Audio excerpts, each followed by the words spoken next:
Здравейте! Празниците и почивните дни минаха и е време да се завърнем с традиционния ни културен обзор на седмицата на Art Portal News. Аз съм Мартина Тодорова. Аз съм Александър Красански и в следващите минути ще ви представим акценти от страната и света, от културата и лайфстайл сцената, които белязаха тази седмица.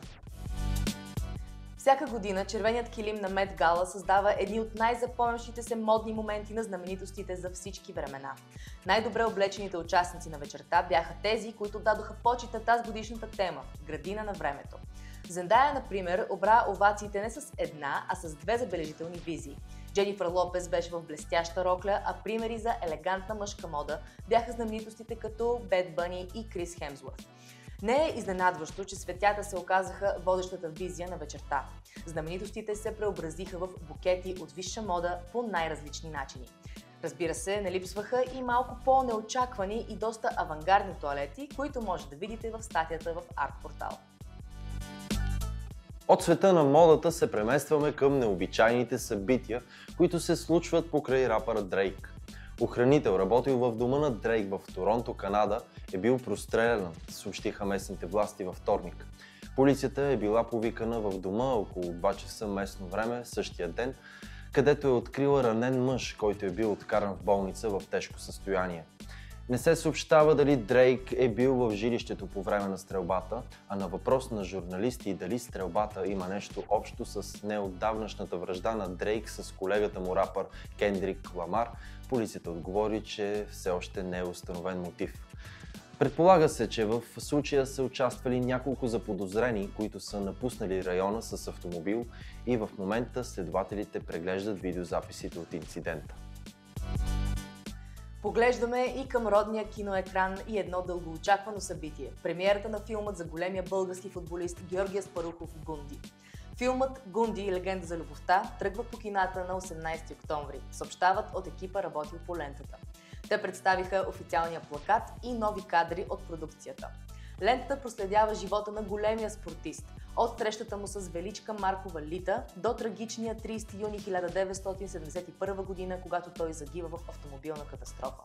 Георги Аспарухов опитва да балансира между успешната си футболна кариера и личния живот, борейки се с системата, трудностите и тежките избори по пътя си. Историята оживява благодарение на режисьора Димитър Димитров, оператора Борис Славков, сценариста Емил Бонев и продуцентите Иван и Андрей.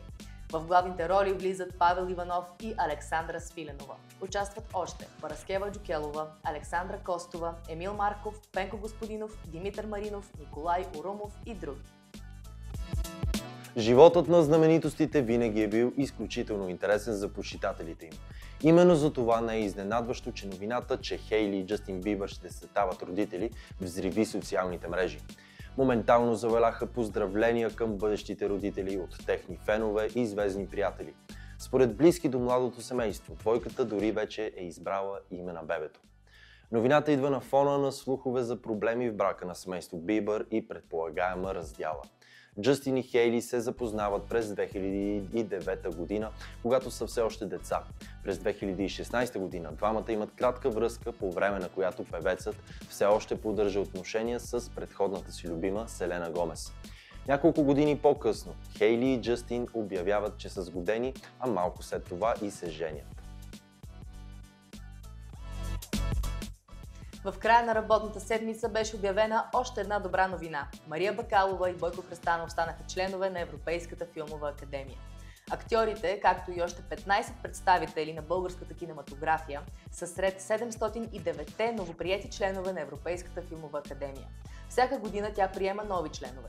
Освен двамата български актьори, към академията се присъединяват и режисьорите Лиза Боева, Андрей Хадживасилев, Коста Каракашян, Ники Стоичков и Галя Стоянова.